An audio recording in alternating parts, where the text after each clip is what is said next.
History is filled with ruthless ambition, but few stories are as chilling as that of Empress Irene of Athens. In 797, Irene ordered the blinding of her own son, Emperor Constantine VI, in the very chamber where he was born. This was not just a punishment, it was a calculated move to erase his right to rule and secure her own power. The act sent a terrifying message: nothing, not even motherhood, would stand between Irene and the throne. For nearly 2 decades she had maneuvered through palace intrigue, always with her eyes on absolute control. By blinding her son, she shattered the most sacred bond for the sake of empire. Irene's story forces us to confront the brutal realities of power in the medieval world. Her legacy is a stark reminder of how far ambition can drive a person, even against their own blood. Before she was empress, Irene was a beautiful, ambitious young woman from Athens.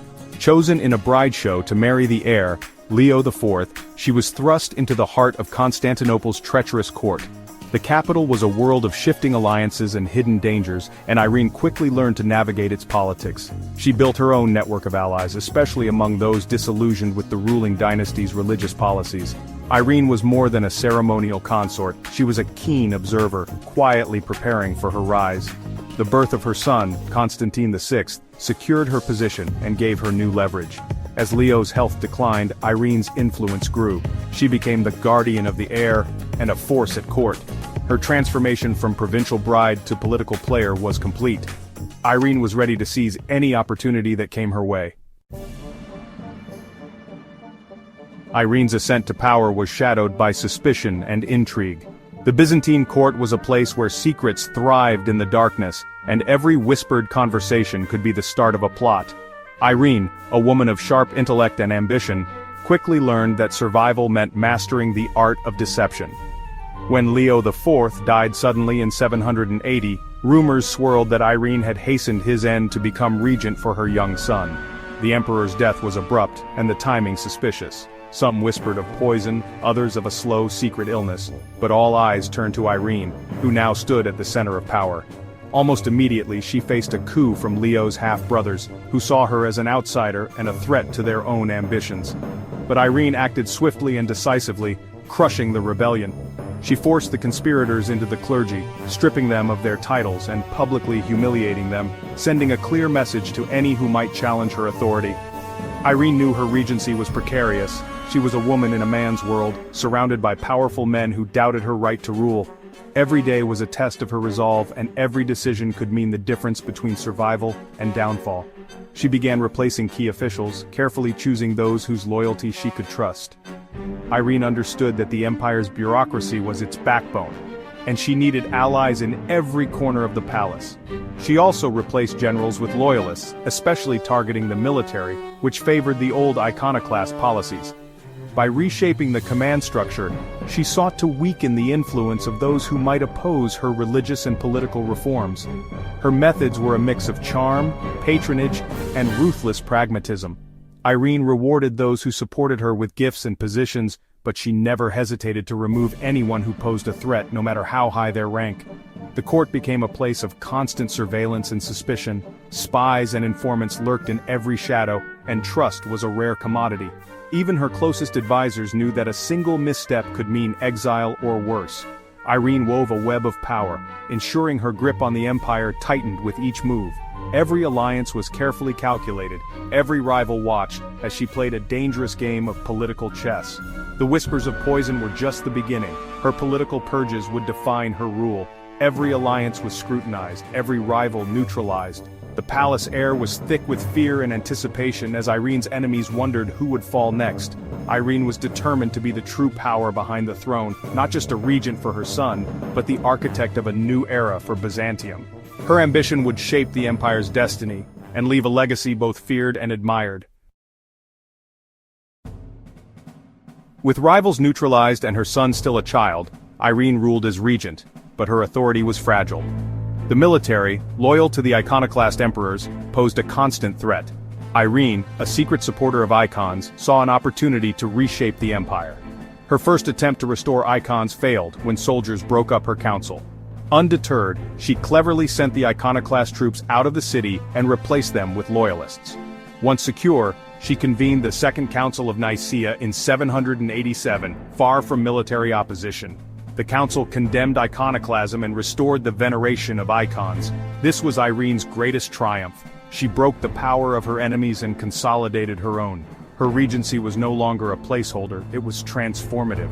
Irene had proven she could outmaneuver even the most entrenched opposition. The empire was now hers to shape.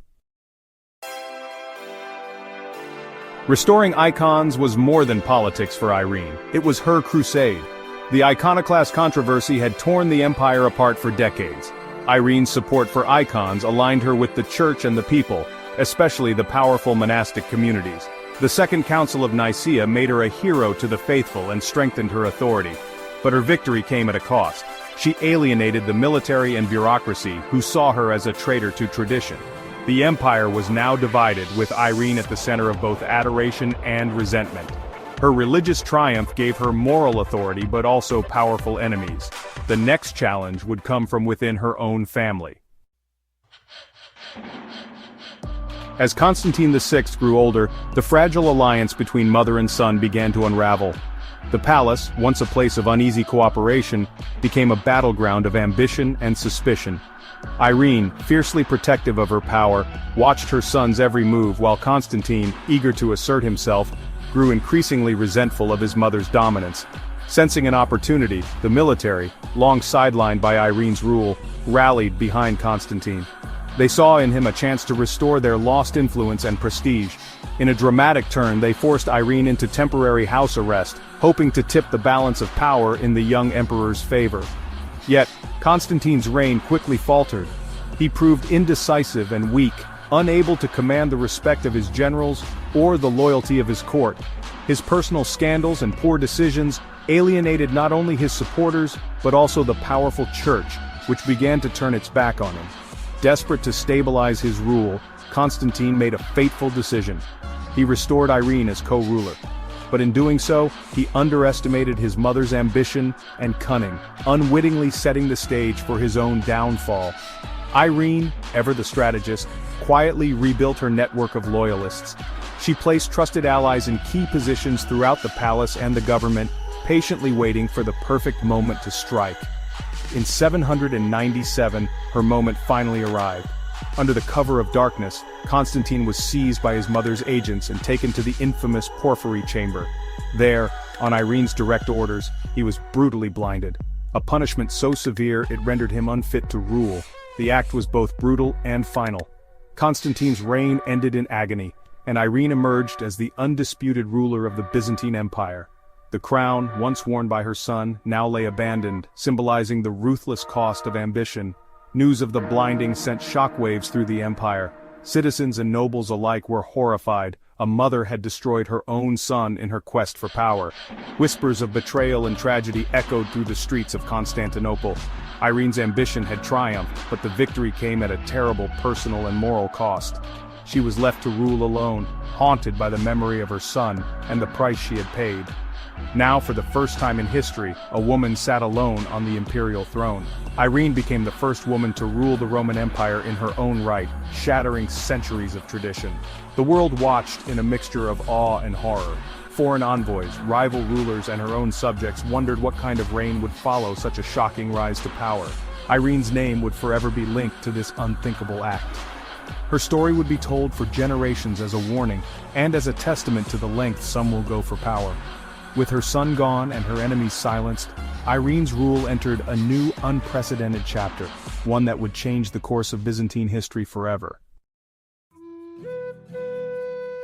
After blinding her own son to secure the throne, Irene shattered centuries of tradition and became the first woman to rule the Roman Empire in her own right.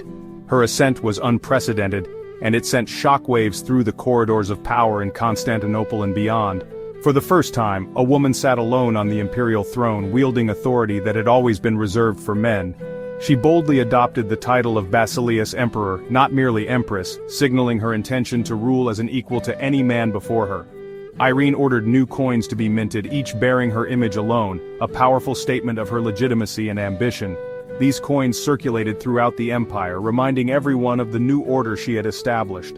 To solidify her position, Irene forged a close alliance with the Orthodox Church, restoring the veneration of icons and winning the support of religious leaders. She also enacted populist reforms, easing tax burdens and providing relief to the poor, hoping to win the hearts of her subjects and secure her rule from below as well as above. Yet her reign was a constant balancing act.